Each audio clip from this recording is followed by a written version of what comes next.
Mittens was a fluffy gray cat who lived in a sunny brownstone on a busy city street. Most days he stretched lazily on the windowsill, watching the world go by. But today, something different was about to happen. As Mittens blinked in the sunshine, a large brown moth fluttered past the window. Its wings cast tiny shadows as it danced by. Mittens pricked up his ears. Whoosh! In a flash, he hopped onto the floor, filled with energy. He chased the moth across the living room and through the open door, right out to the street. The moth darted into a narrow, dark alley. Inside, the sun disappeared and everything smelled of dust and old bricks. Mittens paused, his nose twitching, listening to the faint rumble of city sounds far away. Suddenly, he spotted something odd, a bright orange crayon mark glowing on the brick wall. Mittens sniffed it. The mark tingled his nose with scents of mint and lightning. Before he could worry, the orange mark began to pulse gently. The moth zipped deeper into the shadows. Curious and brave, Mittens followed. As he tiptoed further in, the walls changed. They were covered in graffiti that shimmered and shifted with every blink. A painted bird winked at him.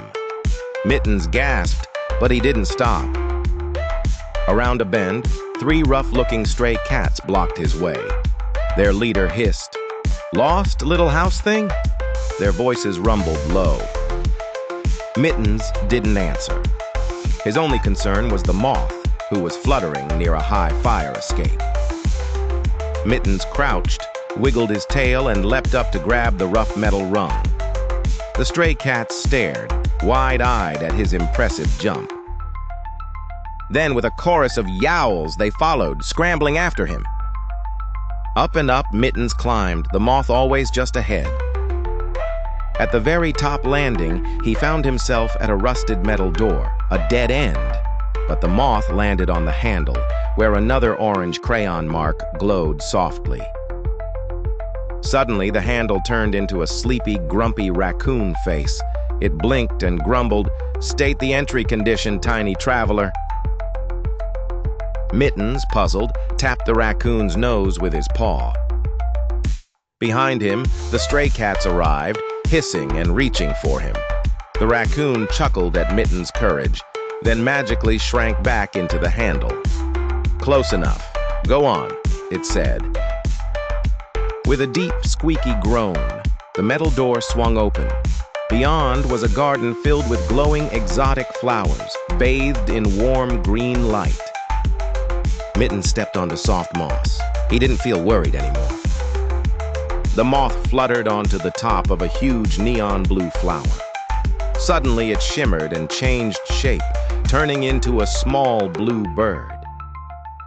The bird chirped with delight, "This is the heart of the city's quiet places."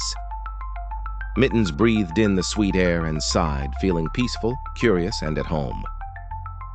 But before he could relax for too long, the doorway behind him began to close. Mittens nuzzled the bluebird quickly in goodbye and dashed back, whiskers first, through the shrinking opening.